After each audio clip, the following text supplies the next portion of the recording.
आज आपण तहसीलदार कार्यालयामध्ये आलेले आहेत. आपली सुनावणी पण होती. काय झालं सुनावणीचं आणि काय आदेश भेटले आपल्याला? मागच्या वेळेला पण आपण बोललेलो की 16 तारखेला आपली परत एक तारीख आहे, सुनावणी आहे.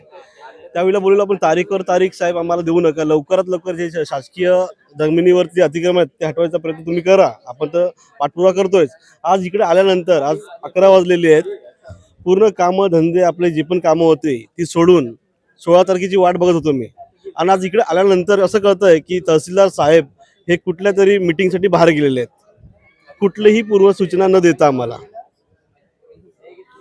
आपलं काय म्हणणं आहे हे जे प्रकरण जे तुम्ही समोर आणतायत आता त्याच्यावर काय निकाल निघणार आहे? पुढची तारीख कुठली भेटली आपल्याला? पुढची तारीख 30 तारीख दिलेली आहे ह्याच महिन्याची. पण असं वाटतं की 30ची परत 4-5 तारीख पण ढकलली जाईल. कारण तहसीलदार साहेबांचं जे आता चालू आहे मीटिंग, इमर्जन्सी जाणं उठणं वगैरे, पूर्वसूचना तर द्यावा आम्हाला की जेणेकरून आम्ही येणं टाळणार. हा मुद्दा नक्की कुठला आहे? बोईसर सरावली ग्रामपंचायतचा मुद्दा आहे हा. शासकीय जमिनीवरती ते अतिक्रमण आहे, त्याच्या पाठपुरावा करून आपण त्यांच्याशी तक्रार दिलेली होती की लवकरात लवकर ते हटवावे. शासकीय जमिनीवर अतिक्रमण झालं ते आता नवीन झालंय की जुनं आहे? खूप जुनं आहे ते अतिक्रमण, पण त्यावरती कोणी लक्ष नव्हतं दिलं. आपण हॅश फाउंडेशन पालघर जिल्हा अध्यक्ष म्हणून आपण पूर्ण लक्ष देऊन पाठपुरावा करून ते पेपर आपण सादर केलेले आहेत पुढे. हेल्थ फाउंडेशनचे सचिव साहेब आपण काय म्हणतो या मुद्द्यावर की आरक्षित जमिनीवर शासकीय जमिनीवर जर कोणी एवढं मोठं बांधकाम करत त्यावरचे जे ऑफिसर आहेत त्यांनी बघितलं नाही का किंवा कोणी कंप्लेंट नाही केली का? साहेब, बोईसर सरावली ग्रामपंचायत नवापूर नाका येथील हे जे बांधकाम झालेलं आहे, ही बऱ्याचशा वर्षापासून बांधकाम आहे. आणि या ठिकाणी जे पण बांधकाम केलं आहे हे उच्चभ्रू म्हणजे सुशिक्षित लोकांनी बांधकाम केलेलं आहे. म्हणजे हे जाणीवपूर्वक केलेली घटना आहे, बरोबर आहे.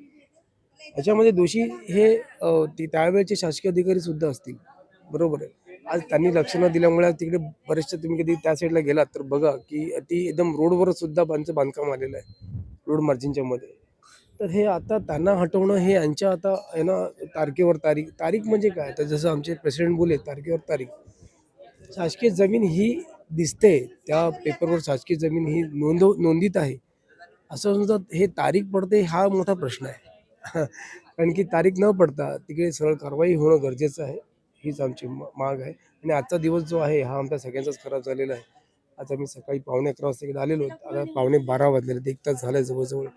आम्हाला कुठली पूर्वसूचना न मिळता आज आमची हिअरिंग होती. हिअरिंगला सुद्धा साहेब हजर नाही आहेत, कुठेतरी बाहेर गेलेले आहेत, मिटिंगला गेलेले आहेत. पण ते कुठेही बाहेर गेले तरी त्यांनी आज ज्यांची हिअरिंग आहे त्यांना कळवायला होतं, SMS करायला हवा होता, बरोबर आहे.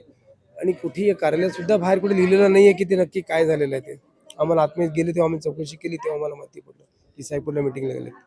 तर ते पण सुद्धा आज कुठेतरी आमच्यासाठी तिकडे बसलेले आहेत. तर त्यांनी अशी आमची गैरसोय करता कामा नये. लोक सगळी कामं टाकून येत आहेत. तर पुढचं आता बघूया कसं आपण. पुढच्या डेटला 30 तारीख आम्हाला दिलेली आहे. साहेबांनी सांगितलं 30चे 4 नको व्हायला, 4चे 10 नको व्हायला, ही आमची अपेक्षा आहे.